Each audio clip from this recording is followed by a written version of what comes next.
Hello and welcome back to another episode of Transport Fever 2.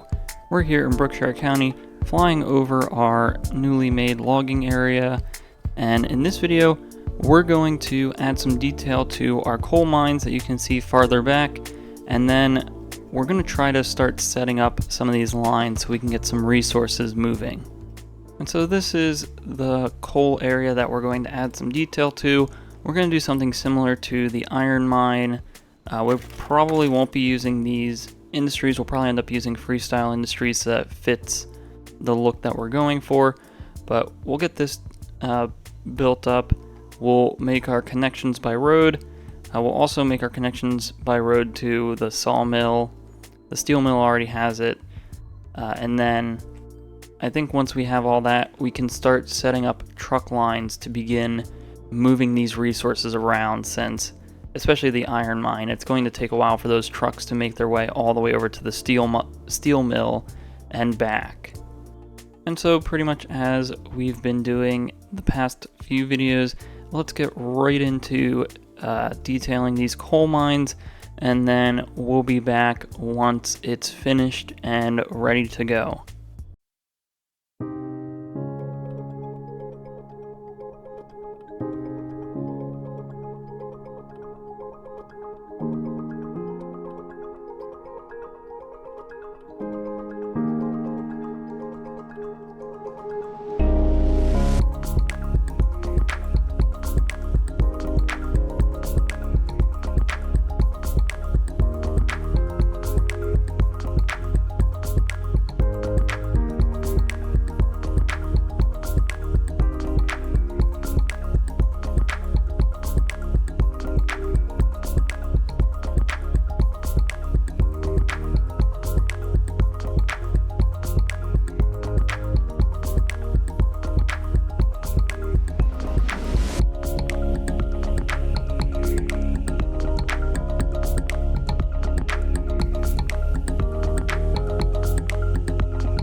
Alright, and so I think this is going to be where we're going to stop with our detailing of the coal mine.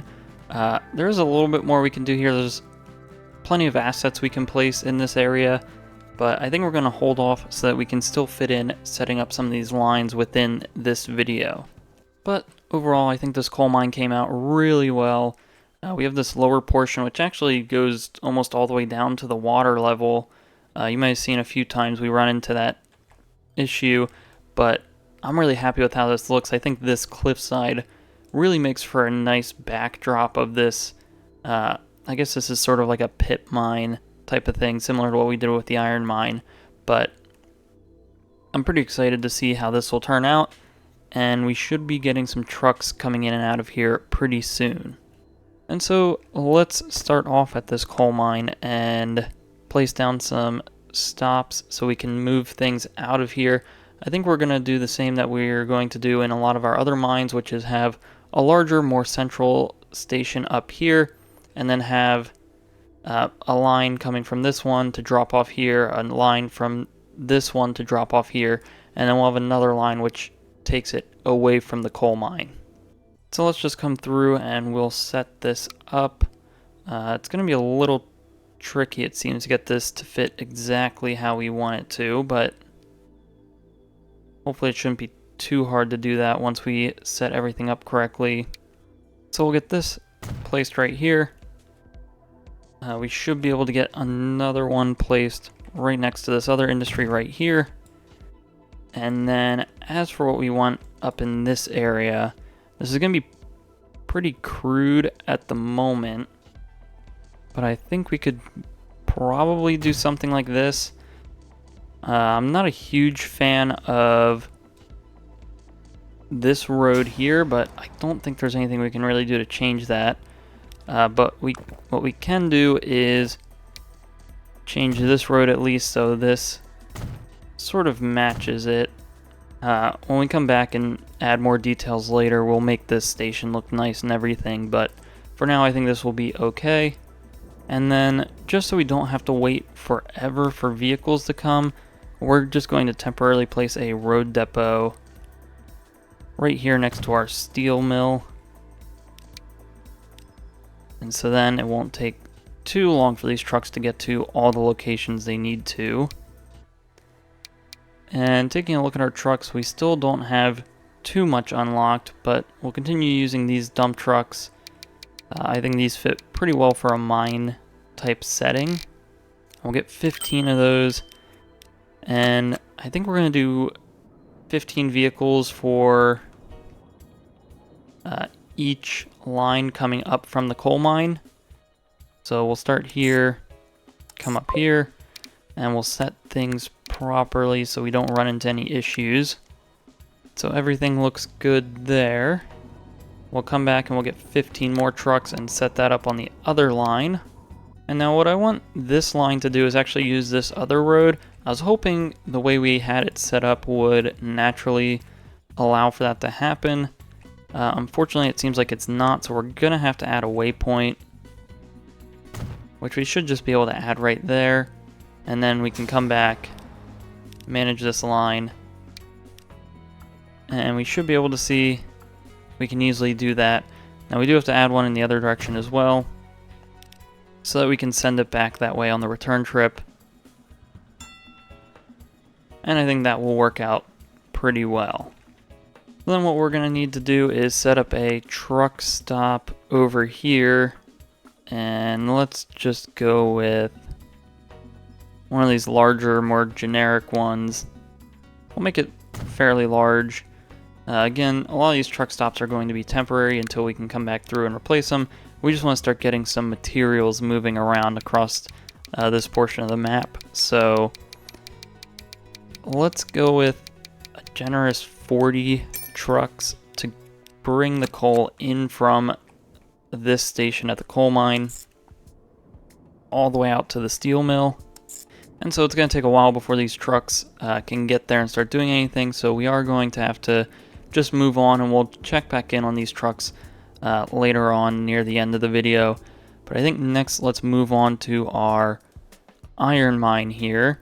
Now, I don't think we're going to use all the truck stops immediately. I think we're just going to start with this main one at the bottom here, just to get things flowing, and then later on we can really dive deeper into splitting up these lines. But that will essentially be the same thing. We'll get a couple of dump trucks to go to the bottom of that iron mine, and so these will then go from this stop up to here. And so those trucks are now out and on their way. And then because this line is much farther away than the coal mine, we'll probably need something closer to, I'd say 50, maybe even 60 trucks to have the same rate as our coal line.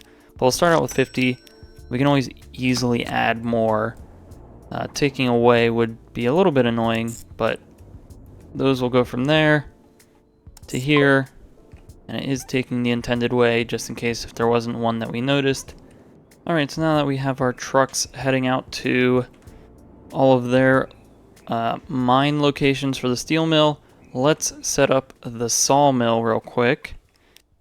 And this should just be a matter of connecting this road and tossing on a station right at the end here.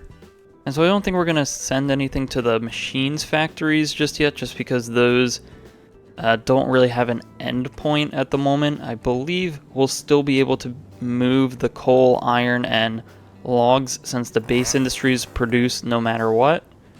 But we are going to hold off on moving the steel and planks until we have a connection made for where we want these machines to end up going.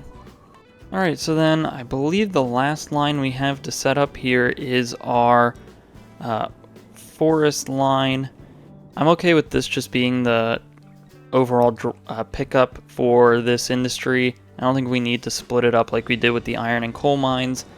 And then we'll have to have another line over here once we detail this forest a little bit. But I think I'm okay having 2 log lines go to the sawmill. So let's come back to our road depot then. And this is going to have to be these trucks with side stakes. And for this line, let's go with 30 trucks. And this will just go from up here down to our sawmill down here. And then one thing we do want it to do is actually sort of use this as a one-way loop. So we are going to add a waypoint. We'll have to get that over here. And then we'll have this come through after this stop, come around, and this is exactly how we want it to look. Alright, so we're not going to worry too much about line rates at the moment. We just want to get some vehicles started so that when it does come time to adjust things, we aren't flooding our streets with hundreds of trucks like we are now. This will give us some time for these to spread out and flow a little bit better. There is one concern I might have, which is this road here, which is where our logging trucks and iron trucks are going to meet. So we're going to keep an eye on this road and make sure this doesn't get too busy. And so traffic on this road is just something we'll keep an eye on. Similar to this road, since this will technically have all of our lines running across it with our road vehicles, this might also have to end up being a 4-lane road. But I think that'll just come down to how busy these roads end up being. And so here at our coal mine, we can already start to see our trucks going up and down these roads here. I think this looks really good, and I think it'll look really good once we get those giant trucks unlocked. Well, they move very slow, but they'll be able to move a lot of iron or coal all at once. So I'm not sure when we unlock those, but it'll be cool to see those going up and down these roads. And for now, we just have to deal with these smaller trucks, which is just fine as it does sort of fit the time period here. Alright, and so I think we're at a point where we can sort of end the video off here. We'll let these trucks spread out a little bit while we take a closer look at everything we've done so far, and then when we come back, we'll talk about some next steps and future projects.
Alright, and so here we are back in our coal mine, and as for next steps and future projects, one thing I'm noticing already here is these dirt roads only allow for a top speed of 10 miles an hour, which might be realistic, but I think these should go a little bit faster just so we don't have to have 50 trucks going up and down at a time. And so I think when we come back to detailing the full coal mine, we'll upgrade these to these invisible small roads. These at least have a top speed of 25 miles an hour, which in my mind feels a little bit more reasonable for this game. So that should help out a lot. As we can see here, our iron trucks, they're moving quite faster because they also have these same roads and they're going up to 30 miles an hour, which that might not be realistic, but at least it'll give us a decent, or not a crazy amount of trucks on these roads. So we can now see our resources are starting to move around across this area. No trucks have gone up to our forest just yet, but I believe some of these should be those, so hopefully we can start to see those soon. It looks like all those trucks went to the sawmill first instead, but that's okay. It will be a while before we start moving machines anyway, but I think as for next steps and future projects, I think the next video we're going to try to focus on getting these machines somewhere. I think we're going to set up our train line. We're going to set up at least one destination for it so that we can actually get a flow of resources through here. If we do have time, we might detail the sawmill or the steel mill, but we do have this coal mine I want to get to first, so that's sort of the plan for the next probably 2 or 3 videos, I think, that'll take. And then, as we've been mentioning before, getting back to expanding some of our cities, as some of them are starting to outgrow the roads we've built for them, which now has been quite a while ago for them. Alright, and so with that, I think that's going to be all for this video. So if you enjoyed this episode, please like and subscribe. If you have any suggestions or feedback, leave a comment below. Thanks for watching, and have a great day.